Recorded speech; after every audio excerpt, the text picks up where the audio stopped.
அது என்னங்க குறுகுறுன்னு பார்க்கறது? கொஞ்சம் விலைக்கு சொல்ல முடியுமா அந்த என்ன குறுகுறுங்கிறது? யார் அந்த மாதிரி பார்க்குறாங்க? அரசியல் பார்வையில் அப்படிங்க சொல்ல முடியாது. போய் எங்களை பொறுத்த வரைக்கும் நாங்கள் கிட்டத்தட்ட அது 7 ஆண்டுகள் முடிந்து 8வது ஆண்டில் இந்த கூட்டணியில் இருக்கிறோம். திமுக தலைமையில் கூட்டணியில் இருக்கிறோம். பல இதில் நீங்கள் வைக்கிற சில இதில் பொறுத்த வரைக்கும்னா நீங்கள் ஒரு கூட்டணியில் சேரும் பொழுது ஒரு ஒரு பொதுவான நோக்கம், ஒரு ஜென்ரல், ஒரு காமன் அப்ஜெக்டிவ் இருக்கும். அதனால தான் ஒரு பல இயக்கங்கள் ஒரு கூட்டணியில் சேர்றாங்க. நாங்களும் அதே மாதிரி ஒரு அடிப்படையில் மதவாதத்தை எதிர்க்கிற ஒரு அணியில் நம்ம இருக்கணும்னு சொல்லிட்டு நம்ம இந்த அணியில் வந்து சேர்ந்துருக்கோம். நம்ம 8வது வருஷம் இது தொடரும். நம்ம அதே நேரத்தில் அந்த கூட்டணியில் இருக்கிற அனைத்து இயக்கங்களும் ஒரே நிலைப்பாட்டில், எல்லாத்துலேயும் ஒரே நிலைப்பாடில் இருக்கணும்னு அவசியம் கிடையாது. இதில் சில மாறுபட்ட கருத்துக்கள், சில விஷயங்களை பொறுத்து மாறுபட்ட கருத்துக்கள் இருக்கலாம். இல்லை கூட்டணி தலைமை எடுக்கிற முடிவில் எல்லாத்துக்குமே எங்களுக்கு வந்து ஒரு எல்லாருக்கும் ஒரு திருப்தி இருக்குமா? கிடையாது. சில தருணங்களில் எங்கள் இயக்கம் மாத்திரம் கிடையாது, பிற இயக்கங்களுக்கு சில நேரங்களில் பொறுத்த வரைக்கும் அவங்க கேட்டதோ எதிர்பார்த்ததோ நடக்காமல் இருக்கலாம். ஆனால் அதை வச்சுக்கிட்டு ஒரு விஷயத்தை வச்சுக்கிட்டு கூட்டணியில் பிளவு இல்லை இவங்க வந்து வெளியே போகிறாங்கன்னு சொல்ல முடியாது. உங்களுக்கு பொறுத்த வரைக்கும் சென்ற முறை நம்ம இதே மாதிரி ஒரு அரசியல் இதே மாதிரி ஒரு ப்ரெஸ் மீட்டில் பார்க்கும்போது நான் அதுக்கு சொல்லியிருந்தேன். நாங்கள் இந்த கூட்டணியில் எந்த நோக்கத்துக்காண்டி சேர்ந்தோமோ அந்த நோக்கம் இனி அந்த நோக்கத்தை பொறுத்த வரைக்கும் இன்றைக்கும் அதுக்கு அவசியம் இருக்குது. ஆனால் மதிமுக பொறுத்த வரைக்கும் இந்த கூட்டணியில் தொடரும் நான் தெளிவாக சொல்லியிருக்கிறேன். நீங்கள் எங்களை மாத்திரம் கிடையாது, நீங்கள் சொல்கிற மாதிரி விடுதலை சிறுத்தைகளாக இருக்கட்டும், இல்லாட்டி காங்கிரஸ் இயக்கமாக இருக்கட்டும், இல்லை பொது உடைமை இயக்கமாக இருக்கட்டும், எல்லாரும் பற்றி அப்பப்போ சில கேள்விகள் வருது. அதுக்கு உண்டான பதில்கள் அந்த சொல்கிறேன். ஆனால் கூட்டணியை பொறுத்த வரைக்கும் இங்கே தமிழ்நாட்டை பொறுத்த வரைக்கும் இந்தியா கூட்டணி வலுவாக இருக்குங்கிறத நான் சொல்ல முடியும். விடுதலை சிறுத்தைகளும் கம்யூனிஸ்டும் வந்து எங்களுக்கு அதிக சீட் தரணும் கேட்போம்னு சொல்லி கேட்குறாங்க. நீங்கள் அதை பற்றி பேச மாட்டீங்க? இல்லை, நான் சொல்லலைண்ணா. இப்போ நீங்கள் என்கிட்ட போனோட கேட்ட கேள்வி என்னென்னா, நீங்கள் அதிக சீட்டு கேட்பீங்களான்னு கேட்டீங்க. நான் சொன்னேன்னா, நான் ஒரு முதன்மை செயலர், நான் இந்த முடிவு எடுக்க முடியாது. ஒரு இயக்கத்தில் பொறுத்த வரைக்கும் இயக்கத்துடைய தொண்டர்கள், நிர்வாகிகள் எல்லாருக்கும் ஒரு ஆசை. இப்போ கம்யூனிஸ்ட்காரங்க கேட்குறாங்க, இப்போ காங்கிரஸ் இயக்கம் கேட்குறாங்கன்னா அந்த இயக்கத்துடைய உரிமை இருக்குது, அது தவறு கிடையாது. எந்த அரசியல் இயக்கம் பொறுத்த வரைக்கும் அவங்க வளர்ந்து தான் நினைப்பாங்க, இல்லை இதோட போதுங்கிறது கிடையாது. அதை பொறுத்த வரைக்கும் அந்த மாதிரி எங்கள் மறுமலர்ச்சி திமுக பொறுத்த வரைக்கும் எங்களுடைய தொண்டர்கள், நிர்வாகிகள் எல்லாருக்குமே கூடுதல் எண்ணிக்கை சீட்டு வரணும். அங்கீகாரம் இயக்கம் பொறுத்த வரைக்கும் குறைஞ்சபட்சம் 12 சீட்டு நின்னா தான் அங்கீகாரம் கிடைக்கும். இதெல்லாம் எல்லாருக்கும் தெரியுது. அந்த ஆசை எங்களுக்கு இருக்குது. ஆனால் ஒரு கூட்டணிங்கிற போது பல இயக்கங்கள் சேரும்போது அந்த காலகட்டத்தில் பல நெருக்கடிகள் எங்களுக்கு மாத்திரம் கிடையாது, கூட்டணி தலைமைக்கு இருக்குது. அப்படி இருக்கும் பொழுது அப்போ ஒரு பொது நோக்கம்னு சொல்கிறோம் இல்லையா, ஒரு காமன் அப்ஜெக்டிவ்காண்டி நம்ம சேர்றோம். அந்த நோக்கத்துக்கு ஏதாவது பாதகம் வந்துடக்கூடாது, கூட்டணியில் ஏதாவது விரிசல் வந்துடக்கூடாது. அப்போ பொறுத்த வரைக்கும் ஒரு சமரசம் ஏற்படும். இப்போ நீங்கள் என்கிட்ட கேள்வி கேட்கும்போது எங்களுக்கு இயக்கத்தினருக்கு எங்கள் ஆசை இருக்குது. ஆனால் முடிவெடுக்க வேண்டியது இயக்கத்துடைய தலைமை நிர்வாகிகள். எல்லாருக்கும் இருக்க ஆசை தான். இப்போ எப்படி நீங்கள் கம்யூனிஸ்ட்காரங்களுக்கு, விசிகேக்கு, காங்கிரஸ்காரங்களுக்கு எல்லாருக்கும் ஒரு ஆசை இருக்கும், எங்களுக்கு ஆசை, அந்த ஆசை எனக்கு இருக்குது. ஆனால் நானாக ஒரு முதன்மை செயலராக நான் இத்தனை சீட்டு அங்கே வேணும் எதிர்பார்க்குங்கிறது அது ஒரு முதிர்ச்சியான ஒரு பதில் இருக்க முடியாது. ஒரு மெச்சூர்டு அது அப்படி நான் சொல்லவும் கூடாது. இயக்க தலைமை முடிவெடுக்கும். என்னுடைய இப்போ நீங்கள் ஒரு தனிப்பட்ட முறையில் நீங்கள் கேட்டீங்கன்னா என்னுடைய ஆசையோ இல்லாட்டி மாவட்ட செயலோட ஆசையோ துணை பிடிச்ச ஆசையோ நாங்கள் சொல்கிறோம், தலைமைக்கிட்ட சொல்கிறோம். ஆனால் நாங்களாக போய் ஒரு பத்திரிகை ஒரு ப்ரெஸ் மீட்டில் பார்த்து எங்களுக்கு இவ்வளோ வேணும் அப்படின்னு சொல்கிறது மற்ற இயக்கங்கள் நடக்கலாம்.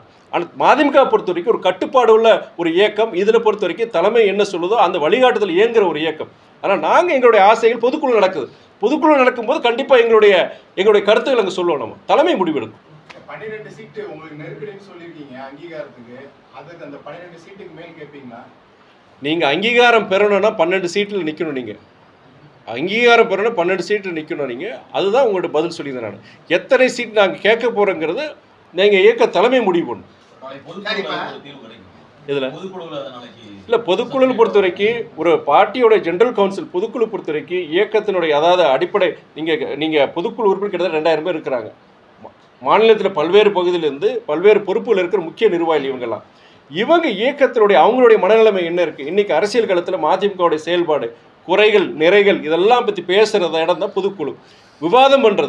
விவாதம் பண்ணி அது தலைமைக்கு பொறுத்த வரைக்கும் ஓகே இது இப்போ கட்சிக்காரங்கள் பொறுத்து இந்த மனநிலைமையில் இருக்கிறாங்க செய்கிறாங்க அப்படின்னு உள்வாங்கிட்டு அடுத்து வர காலகட்டங்களில் என்னென்ன முடிவுகள் எடுக்கணும், எப்படி செயல்படணும், அந்த குறைகளை நிவர்த்தி பண்ணுறது. அப்போ சில சமயங்கள் பற்றி சொல்ல மாதிரி எதிர்பார்ப்புகள் கட்சிக்காரங்களுக்கு சில எதிர்பார்ப்புகள் இருக்கும். அப்போ அந்த எதிர்பார்ப்புகள் பொறுத்த வரைக்கும் அவங்களுக்கு அதை விலைக்கு சொல்லணும். சிலது முடியாதுன்னா அது நம்ம சொல்லி விலைக்கு இதுதான் பொதுக்குழு பொறுத்த வரைக்கும். இல்ல நீங்க அந்த 12 சீட்டுங்கிறதுல நீங்க வந்து ஒரு ஸ்ட்ராங் அனுப்பிங்களா? ஏன்னா கட்சிக்கு இது ஒரு முக்கியமான காலகட்டம் இல்லையா? அதுக்காக இல்லை, நாங்கள் கடந்த காலங்களை பொறுத்த வரைக்கும் போன முறை வந்து 6 இடத்துல நாங்கள் போட்டி போட்டோம். 6 இடத்துல போட்டி போட்டு 4 இடங்கள் அங்கே வெற்றி பெற்றோம். நாங்கள் இப்போ அதுவும் பொறுத்த வரைக்கும் என்னன்னா, நாங்கள் உதயசேரன் சின்னத்தில் போட்டி போட்டாங்க. இது போன்ற விஷயங்கள் பொறுத்த வரைக்கும் இப்போ எங்கள் சின்னத்தில் நிற்கிறதோ இல்லை கூடுதல் இடங்கள் கிடைக்கிறதோ, இதுக்கு இயக்க தோழர்களுடைய நிர்வாகிகளுடைய அந்த விருப்பத்தை தலைமைகிட்ட பொதுக்குழுவில் சொல்லுவாங்க. தலைமையை பொறுத்த வரைக்கும் பொதுக்குழு பொறுத்த வரைக்கும் அந்த முடிவு எடுப்பாங்க. நீங்கள் பொதுக்குழு முடிஞ்ச பிறகு எங்களுடைய தலைவர் பொறுத்த வரைக்கும் அவர் ப்ரெஸ் மீட் கொடுக்க போகிறார். நீங்கள் இந்த கேள்வியில் அவர்கிட்ட கேட்கலாம். தெரியல, தலைவர் தான் கடைசி முடிவு எடுப்பாரு. இப்போ 6 தொகுதிகளோட கம்மியா திமுக சீட் கொடுத்தா அந்த கூட்டணி மதிமுக இருக்குமா? நான் ஒன்றே ஒன்று சொன்னேன் இல்லையா, தேர்தல் களங்கள் பதவி இதுக்கெல்லாம் அப்பாற்பட்டு செயல்படுகின்ற ஒரு இயக்கம். இன்றைக்கி சில இயக்கங்கள் போனோட ஒரு ப்ரெஸ் மீட்டில் ஒருத்தர் கேட்டிருந்தீங்க, நீங்கள் தான் யாரோ ஒருத்தர் கேட்டிருந்தீங்க, ஏங்க அந்த சில இயக்கங்கள்லாம் பொறுத்த வரைக்கும் அங்கே எங்களுக்கு அழைப்பு இருக்குது, இங்கே எங்களுக்கு அழைப்பு இருக்குது, இப்படிலாம் சொல்கிறாங்களே அப்படின்னு. அப்போ உங்களுக்கு அந்த மாதிரி இது இல்லைன்னா, அந்த மதிமுக அப்படி செயல்படுற இயக்கம் கிடையாது. நீங்கள் ஒரு அரசியல் கட்சியில் ஒருத்தர் பொறுத்த வரைக்கும் பிடிக்கல, அது இயக்கத்தை விட்டு போகிறாரா, இல்லை ஒரு கூட்டணியில் ஒரு அரசியல் கட்சிக்கு பிடிக்கல வெளியில் போகிறாங்க, அது அவங்களுடைய வெறுப்பு அதுதான்.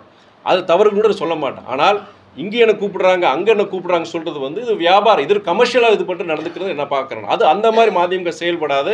நீங்கள் சொல்கிறபடி இது கிடைக்காட்டி நான் கூட்டணி விட்டு வெளியே போயிடுவான், அது கிடையாது. நாங்கள் ஒரு பொதுநல நோக்கத்தோடு தமிழ்நாட்டு நலன் கருதி நாங்கள் இந்த கூட்டணியில் நாங்கள் சேர்ந்தோம். அது அந்த காரணங்கள் இன்றைக்கும் தொடருது.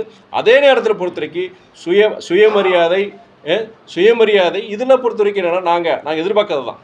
நீங்கள் இடங்களை விட குறைஞ்சபட்சம் அந்த சுயமரியாதை எனக்கு எதிர்பார்க்கணும். எங்கே இருந்தாலும் நீங்கள் அரசியல் ஒரு கூட்டணியில் இருந்தாலும் சரி, சுயமரியாதைங்கிற திராவிட இயக்கங்களோட அடிப்படை இது. அது பொறுத்த வரைக்கும் நாங்கள் அதில் இதாக இருக்கோம். சீட் எண்ணிக்கைப்படி இருக்காது. இதே மாதிரி திருமாவளவன் பதில் சொல்லியிருந்தாரு. அதுக்கு ரயிலார் நாயகன் கேட்டிருக்காரு, 2 தொகுதி கொடுத்தா திருமாவளவன் திமுக எதிர்ப்பாருன்னு சொல்லி கேட்டிருக்காரு. இது நீங்கள் பாஜகவுடைய மாநில தலைவர் அண்ணன் நயினார் பொறுத்த வரைக்கும் அவர் ஒரு நல்ல மனிதர் தான், அதிமுகவில் இருந்தார்.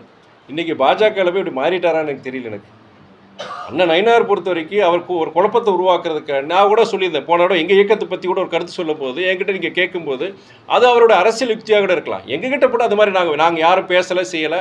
அவராக ஒரு யூகத்தை அப்படி பேசுகிறதோ இல்லை பத்திரிகை சந்திப்பில் பேசுகிறத வந்து அதோட அரசியல் ஒரு தந்திரமாக கூட இருக்கலாம். நீங்கள் அது அப்படி நம்ம எடுத்துக்கணும். நம்ம நீங்க கூட்டணி வந்து ஸ்ட்ராங்கா இருக்குன்னு தொடர்ச்சியா சொல்லிட்டு வரீங்க. ஆனா எதிர்க்கட்சிகள் வந்து உங்க கூட்டணியில ஓட்ட விழுந்துருச்சு, அங்க இருந்து சில வெளியே வருவாங்க, அவங்களும் தொடர்ச்சியா பேசிட்டு இருக்காங்க. இது அவங்களுக்கு என்னன்னா, எதிர்க்கட்சியை பொறுத்த வரைக்கும் இந்த கூட்டணியில் ஏதாவது விரிசல் விழாதா அப்படின்னு எதிர்பார்ப்பாங்க, செய்வாங்க. ஒரு அரசியல் ஒரு தேர்தல் களத்தில் பொறுத்த வரைக்கும் நீங்கள் அவங்கள பொறுத்த வரைக்கும் வலுப்பெறதும் எதிரணியை வலுவிளக்க செய்கிறதும் அது ஒரு ஸ்ட்ராட்டஜி தான். பல விஷயங்கள் இருக்கலாம், அதனால் அவங்க சொல்லலாம். எங்களை பொறுத்த வரைக்கும் நாங்கள் இந்த கூட்டணியை பொறுத்த வரைக்கும் நீங்கள் சொல்கிற மாதிரி போன தடவை எங்கள் தலைவருக்கு வந்து அங்கே எதிர்பார்த்த அந்த ராஜ்யசபா சீட்டு கிடைக்கல. அப்போ எல்லாரும் ஒரு இது வாதம் வச்சாங்க, இப்போ மதிமுக தொடருமான்னு சொல்லி. அப்போ நாங்கள் தெளிவாக சொல்லியிருந்தோம். கிட்டத்தட்ட 3/4 மணி நேரம் நான் ப்ரெஸ் மீட்டில் கொடுத்துருந்தேன். எங்களுக்கு வருத்தங்கள் இருக்குது, எங்களுக்கு சங்கடங்கள் இருக்குது. ஆனால் இருந்தாலுமே நாங்கள் கூட்டணியில் தொடருவோம். ஏன்னா 3 முறை அவருக்கு வந்த ஒன்றிய அமைச்சர் பதவியே வேண்டான்னு சொன்னவர் எங்கள் தலைவர். அப்படி இருக்கும்போது இந்த ராஜ்யசபா சீட்டுக்காண்டி அதெல்லாம் மாற மாட்டார். அதனால் நாங்கள் அதில் உறுதியாக இருக்குன்னு நான் சொல்லியிருந்தேன். அதனால் நீங்கள் தேர்தல் இத்தனை இடங்கள் இது குறைவாக கொடுத்தீங்க, நீங்கள் கூட்டணியில் இருக்க மாட்டீங்களா, செய்வீங்களா அப்படிங்கிற சில கேள்விகளுக்கெல்லாம் அது வந்து மதிமுக அந்த மாதிரி நிலைப்பாடு எடுக்காது. குறைஞ்சபட்சம் என்னென்னா நாங்கள் எதிர்பார்க்குறது அந்த சுயமரியாதை எங்கள் கட்சியாக இருக்கட்டும், எங்கள் கட்சி தோழர்களாக இருக்கட்டும், அந்த சுயமரியாதை பொறுத்து எங்கள் இயக்கத்துக்கு சரி, எங்கள் இயக்க தலைவருக்கு சரி, எங்களுடைய இயக்க தோழர்களுக்கும் அந்த சுயமரியாதை நீங்கள் எதிர்பார்க்குறோம். அந்த தன்மானம் சுயமரியாதை அதுக்கு வந்து பாதம் வந்துடக்கூடாதுன்னு எங்களுடைய விருப்பம். அண்ணா, இப்போ நடிகர் கமலஹாசனுக்காக சிறந்த பாராளுமன்றவாதின்னு பேர் எடுத்த வைகோக்கு சீட்டு கொடுக்காம விட்டுட்டாங்க. அதற்கான அதிருப்தி நீங்கள் தொடர்ச்சியாக பதிவு பண்ணுறீங்க. ஆனா அதே நேரத்துல கூட்டணி விட்டு நான் வெளியே போக மாட்டேன் அப்படின்னு சொல்றீங்க. இது முரண்பாடா தெரியலையா? ஏங்க, அதாவது வந்து நீங்க கேட்ட கேள்விக்கு நான் பதில் சொன்னேன். அதாவது 2 சீட்டு கொடுத்தா கூட நீங்க அவருக்கு திரும்ப அண்ணன் நிப்பாரான்னு சொல்லிட்டு நீங்க ஒருத்தர் கேட்டாருங்க. அவர் யாருக்கு அந்த கேள்வி கேட்டாரோ, நயினார் அண்ணன் கேட்டாரோ சொன்னாங்க. நான் அப்படி சொல்லும் போது பதவிகளுக்கெல்லாம் அப்பாற்பட்ட இதெல்லாம் இயக்கம் அதிமுக நாங்கள் போன தடவை பொறுத்த வரைக்கும் ராஜ்யசபா நாங்கள் எதிர்பார்த்த கொடுக்கல. எங்களுக்கு வருத்தம் மனசங்கடம் இருந்தது. இருந்தாலுமே நாங்கள் இந்த கூட்டணி தொடர்ந்து தெளிவான போன ப்ரெஸ் மீட்டில் சொல்லியிருந்தேன்னு சொன்னேன். நான் இன்னைக்கு அதோட வெளிப்பாடு தான். அதை நீங்கள் தொடர்ந்து சொல்கிறது எப்படி சொல்லலாம்? நீங்கள் மதிமுக தன்மானம் உள்ள இயக்கம் கடைசி நேரத்தில் கூட்டணியை விட்டு வெளியே வந்த வரலாறு திருச்சியிலே நடந்திருக்குது.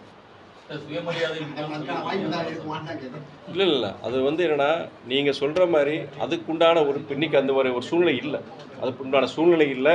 ஒரே ஒரு இது என்னன்னா, எங்கள் இயக்கத்தோழர்கள் எல்லாருக்கும் தெரியும். எங்கள் இயக்கத்தோழர்கள் மாத்திரம் கிடையாது, உங்களை மாதிரி பத்திரிகை நிருபர்கள் தமிழ்நாட்டில் இருக்கிற அரசியலை கடந்து நீங்கள் பல்வேறு அரசியல் தலைவர்கள் எல்லாருமே என்ன சொல்கிறதுனா அவருக்கு ஒரு வாய்ப்பு இந்த தடவை கொடுத்துருக்கலான்னு சொன்னாங்க. அந்த வருத்தம் எங்கள் எல்லாருக்கும் இருந்தது, எங்கள் கட்சி நிர்வாகிகள் தொண்டர்கள் எல்லாம் இருந்தது.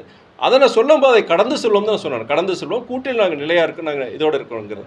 நீங்கள் அந்த கடந்த காலங்கள் பொறுத்த வரைக்கும் அப்படிப்பட்ட சூழ்நிலை வராங்கிற நம்பிக்கையோடு இருக்கிறோம். நாங்கள் திமுக கூட்டணியில வந்து புகைச்சல் இருக்கிறதா நயனா நாகேந்திரன் சொல்லியிருக்காரு. அதே மாதிரி வந்து பல்வேறு கட்சிகள், சில கட்சிகள் நாங்கள் பேச்சுவார்த்தை நடத்தி இருக்கோம்னு சொல்றாங்க.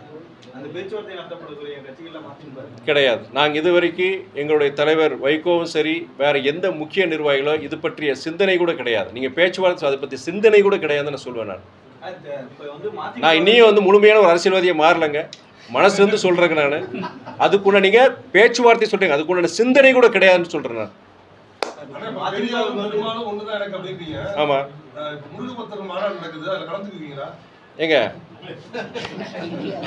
அதாவது வந்து சரி, அது பதில் அவர் கேட்குற கேள்விக்கு பதில் சொல்லிதான் நான். நீங்கள் முருகனை நான் பார்க்கணுன்னா என் மனசுக்குள்ளே இருக்கிறார்.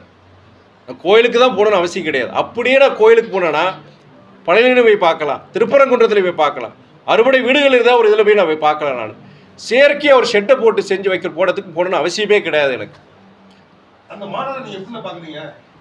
அதாவது அரசியல் வேறு, வழிபாடு வேறு, மதம் வேறு.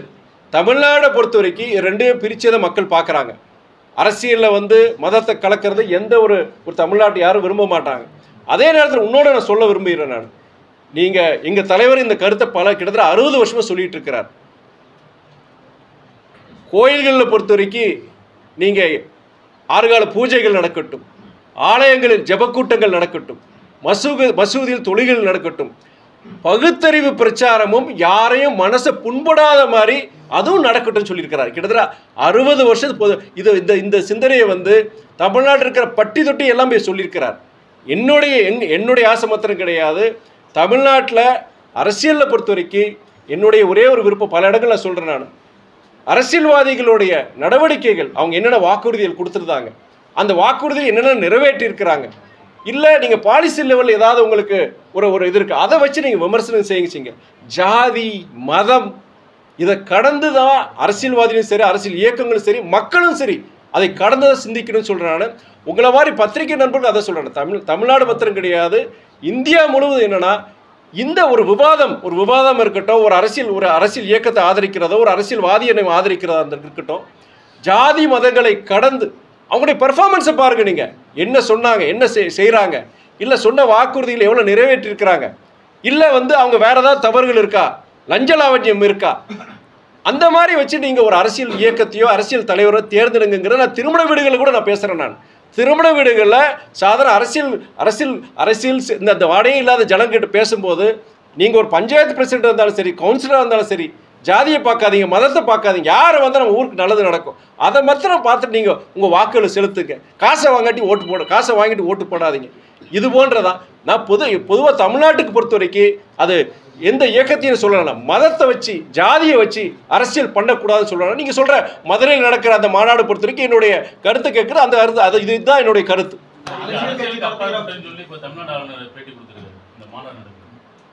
அது ஆளுநர் பொறுத்த வரைக்கும் அவர் ஆளுநரை பார்க்கலாம். உங்களுக்கே தெரியும், உங்களுக்கு நம்மளுடைய கான்ஸ்டியூஷன் படி ஒரு ஆளுநர் எப்படி நடந்துக்கணும். அவரும் வந்து எந்தவித அரசியல் இது இல்லாமல் அந்த மாநில மக்களுக்கு, அந்த மாநில மக்களால் தேர்ந்தெடுக்கப்பட்ட அரசுக்கு ஒரு சப்போர்ட்டிவ் ரோலாக தான் ஒரு ஆளுநர், கவர்னர் இருக்கணும். ஆனால் அவரும் கிடையாது. எங்கெங்கெல்லாம் வந்து பாஜக அல்லாத அரசுகள் மாநில அரசுகள் இருக்கோ அங்கெல்லாம் இது போன்ற ஆளுநர்களை வச்சுக்கிட்டு அவங்க ஒரு பிரச்சாரகர் தான் இருக்கார். பாஜக மதவாத இயக்கங்களுடைய பிரச்சாரகர் தான் இருக்கார், ஆர் என் ரவி இருக்கிறார். தவிர அவருடைய கருத்துகள் இன்னைக்கு இல்லை, என்னைக்கு இங்கே தமிழ்நாட்டுக்கு வந்தாரோ அன்னையிலேருந்து இது வரைக்குமே ஒரு மதம் சார்ந்த, அதாவது ஒரு ஆர்எஸ்எஸ், ஒரு விஹெச்பியோட பிரச்சாரராக இருக்கிறார். அவர் ஒரு கவர்னராக செயல்படலை. இது போன்ற அவருடைய கருத்து பொறுத்த வரைக்கும் அவர் மதுரையில் நடக்கிற அந்த ஈவெண்ட்டை பற்றி அவர் சொல்கிற கருத்து பொறுத்த வரைக்கும் எப்படி இருக்கும்? ஒரு பொதுநல நோக்கோடு இருக்குமா? கண்டிப்பாக இருக்காது. ஒரு மதவாத இயக்கத்துடைய அந்த நிலைப்பாடு தான் அவருக்கு இருக்கும். இப்போ கூட்டணி கட்சி தலைவர் வந்து சிஎம் வந்து மத்திய அரசு தமிழ்நாட்டுக்கு எதுவுமே செய்யறதுல தொடர்ந்து குற்றச்சாட்டு இருக்காரு. நீங்க எப்படி பாக்குறீங்க? உங்க தொகுதியை பொறுத்தவரை மத்திய அரசுடைய சப்போர்ட் எப்படி இருக்கு? என்னை பொறுத்த வரைக்கும் என்னன்னா, நீங்களே பார்த்து இதே ப்ரெஸ் மீட்டில் பல நேரங்களில் வந்து நம்ம தொகுதி சார்ந்த விஷயங்கள் வருது, எந்த பொலிட்டிக்கல் கொஸ்டின்ஸ் நான் என்டர்டெயின் பண்ணுறது கிடையாது.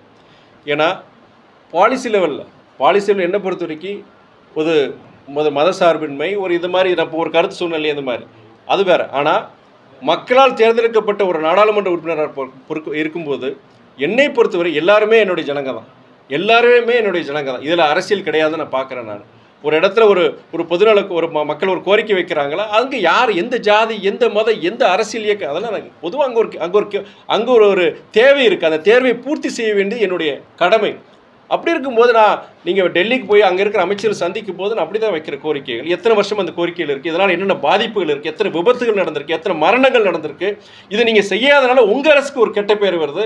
எங்களை போன்ற எதிர்க்கட்சி தலைவர் உங்களை பற்றி நாங்கள் குறை சொல்கிறோம், நாங்கள் அதற்கு நீங்கள் இடம் கொடுக்காதீங்க அப்படிங்கிற ஒரு மனிதாபிமான அடிப்படையில் ஜனங்களுக்கு நம்ம நல்லது செய்யணுங்கிறது இதில் அரசியல் எல்லைகள் கடந்து நம்ம செயல்படுங்கிறத என்னுடைய இது கோரிக்கை அப்படி தான் நான் வைக்கிறேன். நான் அதுவும் இல்லாமல் தலைவர் வைகோவை பொறுத்த வரைக்கும் உங்களுக்கு தெரியும், தமிழ்நாடு மாத்திரம் கிடையாது, இந்தியா முழுக்க அரசியல் எல்லைகளை கடந்து பாஜக இருக்கட்டும், காங்கிரஸாக இருக்கட்டும், கம்யூனிஸ்டாக இருக்கட்டும் ஒரு மிகப்பெரிய ஒரு மரியாதை வச்சிருக்கிறாங்க. எல்லாருமே ஒரு மரியாதை வச்சிருக்கிறாங்க. அப்படி அவரோட இயக்கம் அவர் சார்பாக அந்த கோரிக்கை வைக்கிற அப்படி இருக்கும், அதுக்கு ஒரு மரியாதை கிடைக்குது. இப்போ எனக்கு ஒரு சக்ஸஸர் நீங்கள் கூட யோசிக்கல, ஒரு கேள்வி கேட்கலாம், ஏன் உங்கள் இதில் மொத்தம் நிறைய நடக்குது அப்படின்னு ஒரு கேள்வியில் கேட்க பலருக்கு வரும். அது என்னென்னா என்னுடைய அணுகுமுறை. நான் பொறுத்த வரைக்கும் சிலது பொறுத்த வரைக்கும் இதில் காரியம் இருக்குன்னு நினைக்கிறேன். நான் எனக்கு என்னால் என்னுடைய அரசியல் ஒரு இதனால் இந்த ஜனங்க பாதிக்கப்படக்கூடாது. அது என்னுடைய இது. அதில் எந்த விதத்துலையும் நம்ம அந்த திருச்சி தொகுதியை பொறுத்த வரைக்கும் நீ 1 வருஷம் முடிஞ்சு போச்சு, இன்னும் 4 வருஷம் இருக்குது மேக்சிமம். இவர் இருந்தார், அதுக்காண்டி திரும்பி இந்த தொகுதியை தக்க வச்சுக்கணும் அதெல்லாம் எனக்கு கிடையாது. நாளைக்கு என்ன நடக்குன்னு எனக்கு தெரியாது. எனக்கு அப்படி ஒரு இதில் இருக்கும்போது அடுத்து ஒரு 4 வருஷம் இருக்குது இந்த பீரியட் முடியும் போது இருந்தாரியா நல்ல ஒரு அரசியல்வாதியா முடிஞ்ச வரைக்கும் செஞ்சாரியா அங்கிற ஒரு நன்மதிப்பு இந்த ஜனங்கிட்ட வந்தா எனக்கு போதும். அதில் பொறுத்தவரை இல்லை, அதில் எல்லாரும் ஒரே மாதிரி சொல்லிட முடியாது. ஒரு 10 அமைச்சர் இருக்கிறாங்கன்னா ஒரு 6 பேர் 7 பேர்கிட்ட நம்ம சொல்றது நடக்குது, நல்ல மரியாதை கொடுக்குறாங்க. மீதி 3-4 பேர் பொறுத்த வரைக்கும் அது நடக்கிறது கிடையாது. முடிந்த வரைக்கும் என்னன்னா அது நடக்காத கேட்டால் நான் அணுகிறது போகிறது கிடையாது. ஆனால் அதை கண்டிப்பாக அது முயற்சியில் எடுத்துகிட்டு தான் இருக்கிறேன். திராவிட கட்சிகளை பொறுத்த வரைக்கும் வாரிசுகளுக்கான அரசியல் மாற்றங்கிறது ரொம்ப எளிமையாக இருந்தது. ஆனால் பாமக இன்னும் அந்த பிரச்சனை இழுத்துக்கிட்டே இருக்கு. எப்படி பார்க்குறீங்க நீங்கள் திராவிட அரசியலுக்கு சுருக்கி சொல்கிறீங்க. எந்த இந்தியா முழுக்க பாஜகவில் எத்தனை வாரிசுகள் இன்னைக்கு அமைச்சராக இருக்காங்க, நாடாளுமன்ற உறுப்பினர் இருக்கிறாங்க, சட்டமன்ற உறுப்பினராக இருக்கிறாங்க. எத்தனை நீங்கள் தமிழ்நாடு இந்தியா முழுக்க நீங்கள் எடுத்துக்கிட்டீங்கன்னா ஒரு மாநிலத்திலாவது பாஜக வாரிசுகள் இங்கே வரலையான்னு கேட்குறேன் நான். பக்கத்தில் இருக்க கர்நாடகா எடுத்துக்கோங்க, யார் அங்கே மாநில பாஜக தலைவர், அங்கே ஒரு அரசியல் வாரிசு தானே. நீங்கள் அதனால் திராவிடன் மாத்திரம் பேசாதீங்க, இந்தியா முழுக்க வாரிசுகள் வந்திருக்கிறாங்க. அந்த வாரிசுகள் பொறுத்து ஏற்கனவே பலமுறை சொல்லியிருக்கிறாங்க. அந்த இயக்கத்தில் இருக்கிற நிர்வாகிகள் தொண்டர்கள் மத்தியில் அவங்களுக்கு வரவேற்பு இருக்கணும், அவங்களுடைய ஒப்புதல் இருக்கணும், திணிப்பு தான் இருக்கக்கூடாதுன்னு சொல்கிறேன். ப்ளஸ் வாரிசுகள் பொறுத்து அவங்களுடைய செயல்பாடை வச்சுட்டு இங்கே யார் வர்றாங்க போகிறாங்கிறத மக்கள் தீர்மானிக்க போகிறாங்க. இங்கே வாரிசு சண்டை நடக்குது. அதே போல இப்போ பார்த்தா தயாநிதி மாறன் கலாநிதி மாறன் அது அவங்க தனிப்பட்ட பிரச்சனைங்க. நீங்கள் ஒரு சகோதரர் தயாநிதி மாறன் இருக்கட்டும், அவருடைய அண்ணன் கலாநிதி மாறன் கிட்ட இருக்க பிரச்சனை அவங்க தனிப்பட்ட குடும்ப பிரச்சனை, குடும்ப சொத்து பிரச்சனை. அப்படிதான் நம்ம பார்க்கணுமே தவிர இதில் அரசியல் ரீதியாக நம்ம பார்க்க வேண்டிய அவசியம் கிடையாது. இன்னொன்று சொல்கிறேன் நான், இன்னொரு இயக்கம் அது பாமகவாக இருக்கட்டும், இன்னொரு அரசியல் இயக்கமாக இருக்கட்டும், அந்த இயக்கத்தினுடைய பிரச்சனை அந்த இயக்க தொண்டர்கள் நிர்வாகிகள் அதை முடிவெடுப்பாங்க. நீங்கள் பத்திரிகையால் உங்களுக்கு அந்த அதிகாரம் இருக்குது, தவறு கிடையாது, நீங்கள் கேள்விகள் கேட்கலாம். ஆனால் இன்னொரு அரசியல் இயக்கம், நான் மதிமுக இருக்கிறேன், நான் அந்த இயக்கத்தில் பற்றிய அந்த ஒரு சர்ச்சை இருக்கும்போது அவங்க அந்த இயக்கத்தில் ஒரு பிளவு இருக்கும்போது அது இவர் செஞ்சது ரைட்டு இவர் செஞ்சது தவறுன்னு சொல்கிற உரிமை எனக்கு கிடையாது. சொல்கிறது அநாகரிகம் நான் பார்க்குறேன். மற்ற அரசியல் தலைவர் சொல்கிறது அது அநாகரிகம்னு சொல்லுவேன் நான். நீங்கள் அடுத்த வீட்டில் பிரச்சனை இருந்ததுன்னா அந்த வீட்டில் இருக்க பெரியவங்க அவங்க சொந்த உறவுக்காரங்க வச்சு தீர்த்து வைக்க போகிறாங்க. பக்கத்து வீட்டுக்காரங்க என்னங்க வேலை இதில் நான் அநாகரிகமான செயல்னு சொல்லுவேன். இன்னொரு அரசியல் கட்சி நடக்கிற அந்த உள்கட்சி விவகாரத்தில் இன்னொரு அரசியல் கட்சி தலையிடுறதே ஒரு அநாகரிகமான செயல்னு சொல்லுவேன் நான். அதாவது அண்ணன் சீமானை பொறுத்த வரைக்கும் அவர் பேசுகிறதா இருக்கட்டும், அவர் செயல்பாடாக இருக்கட்டும், வித்தியாசமாக பண்ணுறாரு. ஆனால் அது சட்டத்துக்கு உட்பட்டதாங்கிறது கிடையாது. அப்படி அவர் ஒரு இடத்துல பண்ண போகும்போது பல இடங்கள் இது மாதிரி செய்ய போகிறாங்க. அது ஒரு சட்ட ஒரு சட்ட ரீதியான பிரச்சனையில் உருவாகல. இல்லை அரசு தமிழ்நாடு அரசு தான் முடிவு செய்யணும். எங்களுக்கு பொறுத்த வரைக்கும் என்னன்னா, அதாவது தமிழ்நாட்டை பொறுத்த வரைக்கும் ப்ரொஹிபிஷன் தான். அதாவது மதுவில்லாத ஒரு தமிழ்நாடு உருவாக்குனது எங்களுடையது. இதில் மதுவுக்கு மாற்று இதுங்கிறது அது எங்களுடைய கட்சியுடைய நிலைப்பாடு கிடையாது. நீங்கள் கம்ப்ளீட் ப்ரோஹிபிஷன் தான். பட் அதில் நிறைய சவால்கள் இருக்குது. கம்ப்ளீட் ப்ரொஹிபிஷன் வந்து சில மாநிலங்கள் பொறுத்த வரைக்கும் வேறு மாதிரி பிரச்சனைகள் வந்திருக்காங்க. நீங்கள் வடக்கு பார்த்தீங்கன்னா சில மாநிலங்கள் அந்த மாதிரி பிரச்சனை வந்திருக்கு. அதை பற்றி நான் ரொம்ப விரிவாக நம்ம பேச வேண்டியது இருக்கும். ஆனால் அதுக்கு மாற்று இதுன்னு சொல்கிறது வந்து அது நான் கரெக்டாக நான் சொல்ல மாட்டேன். நான் எங்களுக்கு பொறுத்த வரைக்கும் கம்ப்ளீட் ப்ரொஹிபிஷன் மது இல்லாத தமிழ்நாடு உருவாக்குறத நாங்கள் சொல்லிட்டு தான் இருக்கிறோம். நாங்கள் படிப்படியாக நாங்கள் குறைக்கிறோன்னு தமிழக அரசு சொல்லியிருக்கு. அதில் எங்களுக்குள்ள பார்த்தீங்கன்னா சில கருத்து வேறுபாடுகள் கூட இருக்கலாம். ஆனால் இப்போ திருச்சி எம்பிங்கிற முறையில் வந்து உங்களோட செயல்பாடு அனைத்து தரப்புக்கும் பாராட்டப்பட்டு வருது, அது ஓகே. ஆனால் மதிமுகங்கிற கட்சியை பொறுத்த வரைக்கும் ஒரு குறுகிய வட்டத்துக்குள்ள நீங்கள் அடைஞ்சு போயிட்டீங்க அப்படிங்கிற பார்வை இருக்குது. நீங்கள் நேற்று நடந்த ஒரு சம்பவம் புதுக்கோட்டையில் என்னுடைய சில நிகழ்வுகளுக்கு மக்கள் சார்ந்த சில கோரிக்கைகள் அதை பார்க்கறதுக்கு நான் போயிருந்தேன். வானம் போயிட்டு இருக்கும்போதே ஒரு இளைஞர் பைக்கில் 2 வீலரில் வந்துட்டு வணக்கம் போட்டு ரொம்ப ஒரு சந்தோஷமாக இது பண்ணாரு. சரி நம்மளை வாழ்த்து வராரு நினச்சி நான் கூட சரி வண்டி நிப்பாட்டிட்டு வண்டி என்ன தம்பின்னு கேட்டேன் நான்.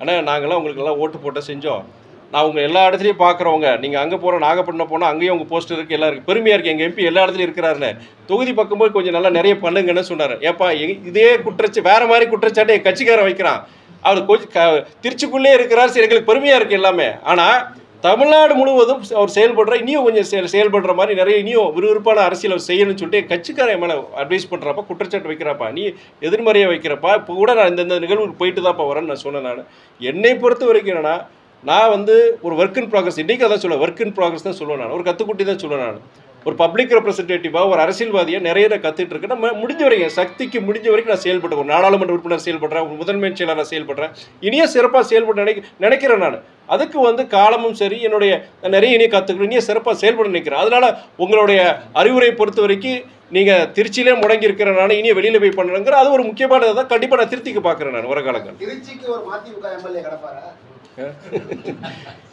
திருச்சியில் ஒரு எம்எல்ஏ கிடைச்சா எங்களுக்கு சந்தோஷம் தான். இல்லை கிடைச்ச சந்தோஷம் தான். இப்போ நான் நிறைய மக்கள் பணி செய்யும் போது கூட ஒரு சட்டமன்ற உறுப்பினர் இருக்கும்போது எங்களுக்கு நல்லா தான் இருக்கும். ஆனால் அதுக்கு பொறுத்த வரைக்கும் எங்களுடைய கட்சி தலைமை முடிவு பண்ணணும், எந்த தொகுதி யார் இங்கே வேட்பாளர் இருக்கிறாங்க, அப்போ அந்த தொகுதி கேட்டால் யார் இங்கே வேட்பாளர் இருக்கிறாங்க. அப்போது அது கூட்டணி தலைமையும் பொறுத்த வரைக்கும் சரி இங்கே மதிமுக ஒரு வாய்ப்பு கொடுக்கணும், அவங்களும் முடிவு செய்யணும். இது நான் இங்கே சொல்ல முடியாது.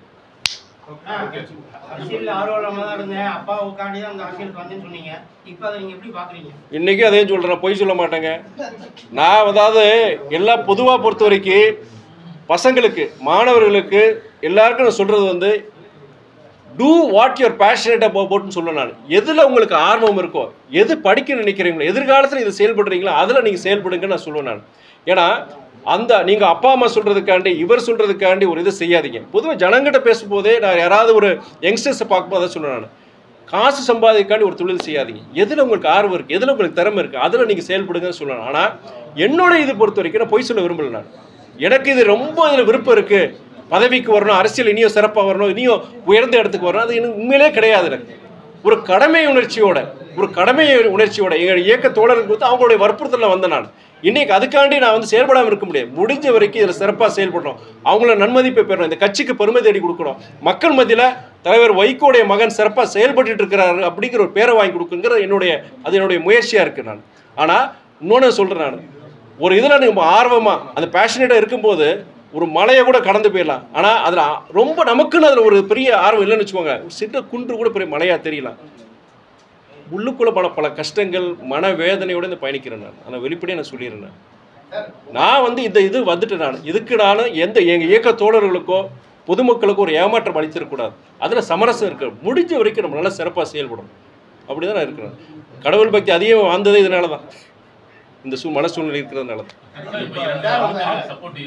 எப்படி முடிஞ்ச வரைக்குங்க இப்போது நீங்கள் பார்த்துருப்பீங்க, நான் முக்கியமாக இதில் தலையிடுற விஷயங்கள் மெனக்கிடுற விஷயங்கள் என்னென்னா ஒன்றிய அரசு சார்ந்த விஷயங்கள் தான். நீங்கள் விமானத்துறையாக இருக்கட்டும், இல்லாட்டி நம்மளுடைய ரயில்வே துறை, இல்லை தேசிய நெடுஞ்சாலை துறையாக இருக்கட்டும், இல்லை பொதுத்துறை நிறுவனங்களாக இருக்கட்டும், இது சார்ந்த விஷயங்கள் நிறைய நான் முக்கியம். ஏன்னா அது வந்து ஒரு எம்எல்ஏவோ அது மற்ற இங்கே இருக்கிற ஆளுமைகளும் பண்ண முடியாது. நான் தான் போய் பேசணும், ஒன்றிய அமைச்சர்கிட்ட பேசுகிறது, இந்த ஒன்றிய அரசை சார்ந்த அதிகாரிகள்கிட்ட பேசுகிறத நான் தான் பேசணும். அதில் தான் மேக்ஸிமம் நான் ஃபோக்கஸ் பண்ணுறேன். இருந்தாலும் கோஆர்டினேஷன் இஷ்யூஸ் வரும் சில சமயம்.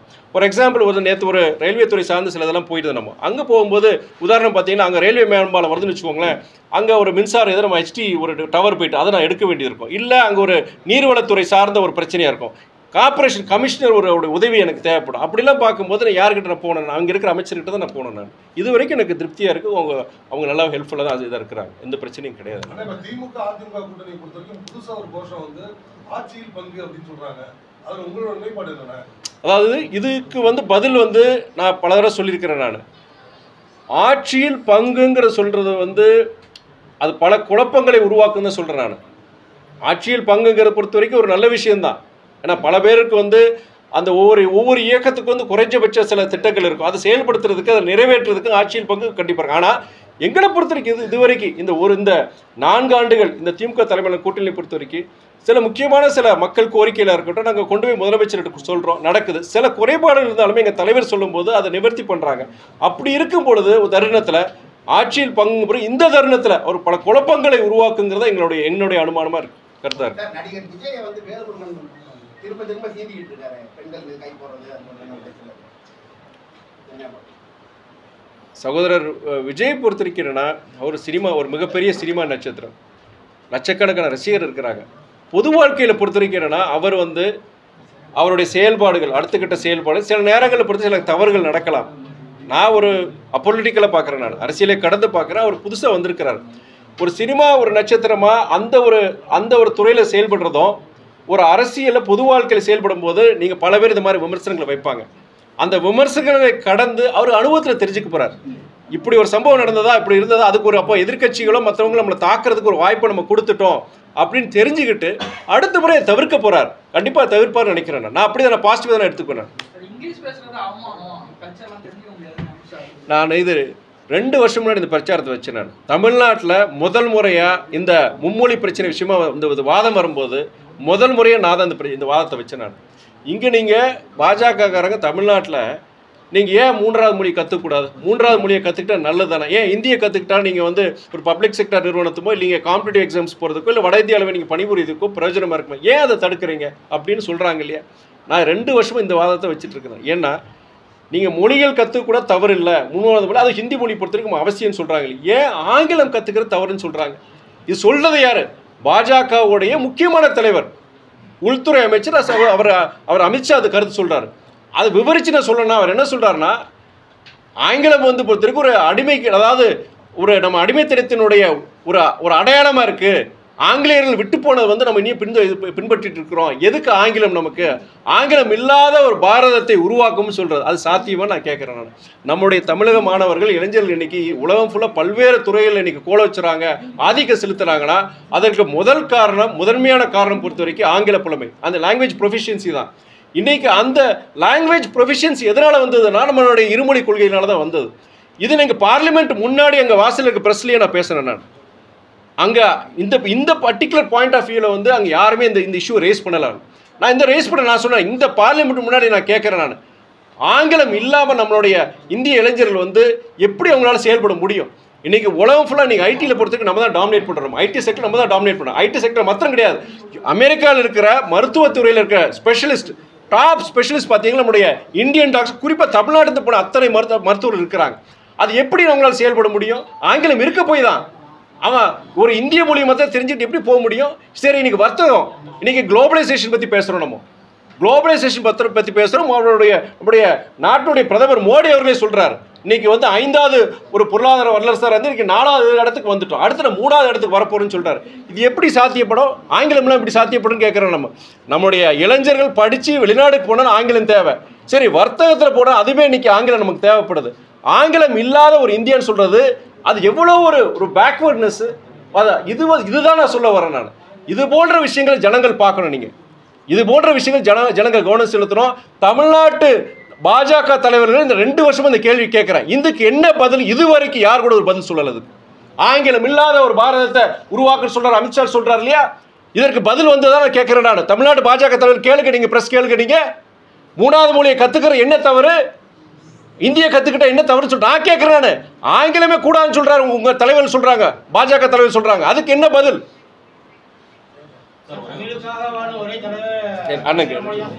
அதாவது பார்லிமெண்ட்ல வந்து வைகோ ரொம்ப பேசியிருக்காரு. இப்போ நீங்களும் உங்களுடைய குரல்லாம் தமிழ்நாட்டுக்கு வைகோ அவர்களுடைய குரல் சிறப்பு மிக்க தமிழ்நாடு சட்டமன்றத்தில் ஒழிக்குமா? சட்டமன்ற தேர்தலில் அதுக்கான வாய்ப்புகள் வருமா? எங்களுக்கு எல்லாருக்கும் அந்த விருப்பம் இருக்கு. எங்கள் எல்லாருக்கும் அது விருப்பம். எங்களுக்குன்னு சொல்லும்போது மறுமலர்ச்சி திமுகவுடைய தொண்டர்கள், நிர்வாகிகள் எல்லாருக்கும் ஒரு வாய்ப்பு. ஆனால் இதுவரைக்கும் ஒரு சட்டமன்றத்துக்கு நுழைஞ்சதே கிடையாது. அந்த விருப்பம் இருக்குது. அவர் அது முடிவெடுக்கணும். இயக்க தலைவர் வைகோ, எனக்கு அவருக்கு 81 வயசு ஆயிடுச்சு. அவருடைய இன்னைக்கு அவர் என்ன நினைக்கிறார் அதை பற்றி, கூட்டணி தலைமை அதுக்கு ஒரு வாய்ப்பு கொடுக்கணும். அது நம்ம காலம்தான் சொல்லணும். கிழக்கு சட்டமன்ற உறுப்பினர் வந்து ஒரு பத்திரிகையாளர் சந்திப்பு சொல்லியிருக்காரு, தமிழக முதல்வர் அறிக்கை கொடுத்திருந்தாலும் வந்து அதிகாரிகள் வந்து ஒத்துழைப்பு தர மாட்டேங்கிறாங்க.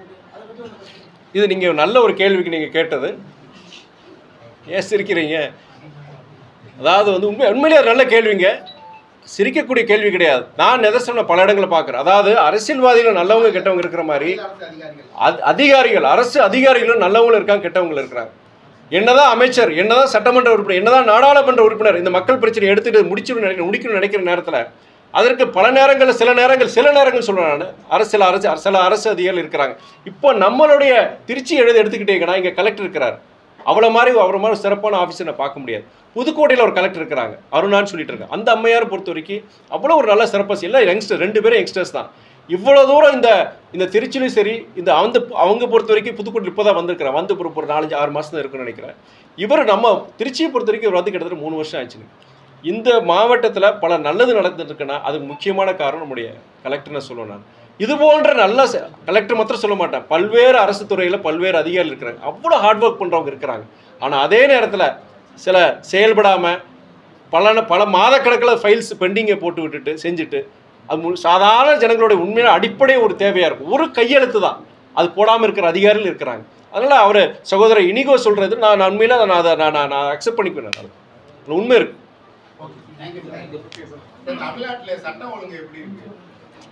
சட்டம் ஒழுங்கு பொறுத்த வரைக்கும் சில குறைபாடுகள் இருக்குன்னா அது கண்டிப்பாக இருக்குதுன்னு சொல்லுவாங்க, நான் மறுக்கல. அதே நேரத்தில் தவறுகள் நடக்கும்போது உண்டான உரிய நடவடிக்கைகள் காவல்துறை எடுக்கிறாங்க.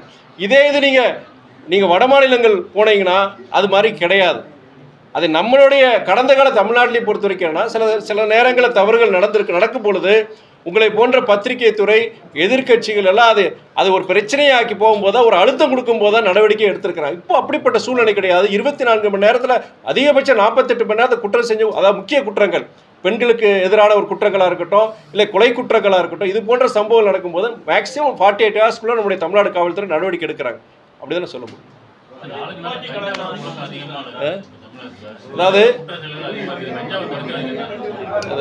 அதாவது உங்களுடைய இது வந்து பொறுத்த வரைக்கும் நம்ம தமிழ்நாடு மாத்திரம், நான் ஒரு ஃப்ராங்காக பேசுகிறேன், தமிழ்நாடு மாத்திரம் கிடையாது, இந்தியா முழுக்க பார்த்தீங்கன்னா குற்ற சம்பவம் கூட்டிகிட்டு தான் இருக்கு.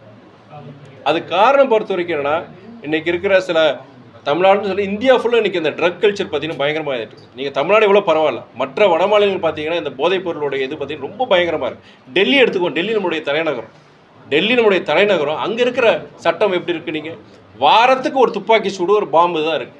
நான் டெல்லியில் போயிருக்கோம். டெல்லி நாங்கள் பார்லிமெண்ட் நடக்கும் பேப்பரை படிக்கும்போது நான் பார்க்கும்போது நம்மளுடைய தமிழ்நாடு ஞாபகம் வரும். தமிழ்நாடு பற்றி இருக்க நம்மளுடைய தென் மாநிலங்களுடைய இதுதான் எனக்கு ஞாபகம் வருது. எனக்கு இங்கே எவ்வளோ பரவாயில்ல, டெல்லி தலைநகரில் எவ்வளோ பிரச்சனை இருக்குது. அது காரணம் பொறுத்த வரைக்கும்னா இன்றைக்கி நீ சொல்கிற மாதிரி இந்த ட்ரக் கல்ச்சரு, இன்றைக்கி வந்து நீங்கள் சொல்கிற அந்த சில சஃபஸ்டிகேட்டட் வெப்பன்ஸை பொறுத்த வரைக்கும் இன்றைக்கி சாதாரண குற்றவாளி கையில் கிடச்சிருது. இன்றைக்கி அது வந்து இன்றைக்கி இந்தியா மாத்திரம் கிடையாது, உலகம் முழுக்க இந்த ஒரு கலாச்சாரம், தவறான ஒரு கலாச்சாரம் உருவாகிட்டு இருக்கு.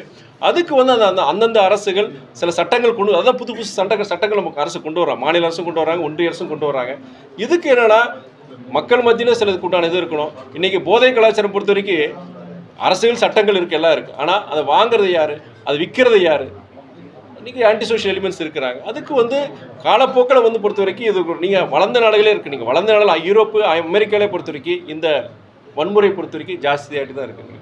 நீங்கள் அமெரிக்காவில் பார்க்கலாம், வேர்ல்ட்ஸ் பிக்கஸ்ட் டெமோக்ரஸி எல்லாம் இருக்குது. ஆனால் அங்கேயே பார்த்தீங்கன்னா உங்களுக்கு பள்ளிக்கு, அதாவது போன மாதம் கூட ஒரு பள்ளியில் வந்து துப்பாக்கி சூட் நடந்து கிட்ட 10 பேர் 15 பேர் இறந்துட்டாங்க. நீங்கள் டெரரிசம் பற்றி பேசுகிறாங்க, அவங்க ஊர்லேயும் எவ்வளோ மோசமாக இருக்குது. ஆனால் நம்ம ஊரை பொறுத்த தமிழ்நாடு பொறுத்த வரைக்கும் என்னன்னா அஃப்கோர்ஸ் சில இதெல்லாம் பார்க்கும்போது ஒரு அச்சுறுத்தலாக இருக்குது. ஏன்னா இதெல்லாம் இங்கே இருக்குது, நடக்குது, அடுத்து இனியும் மோசமாகுமாங்கிற ஒரு பயம் இருக்குது. அந்த பயம் எனக்கு இருக்குது. பட் பொறுத்த வரைக்கும் என்னன்னா அரசாங்கம் பொறுத்த வரைக்கும் காவல்துறையும் சேர்த்து இது போன்ற எதிர்க்க வரும் காலங்களில் இது போன்ற இதை நம்ம தவிர்க்கிறதுக்கு என்னென்ன முயற்சி எடுக்கணும்னு சொல்லுவோம்.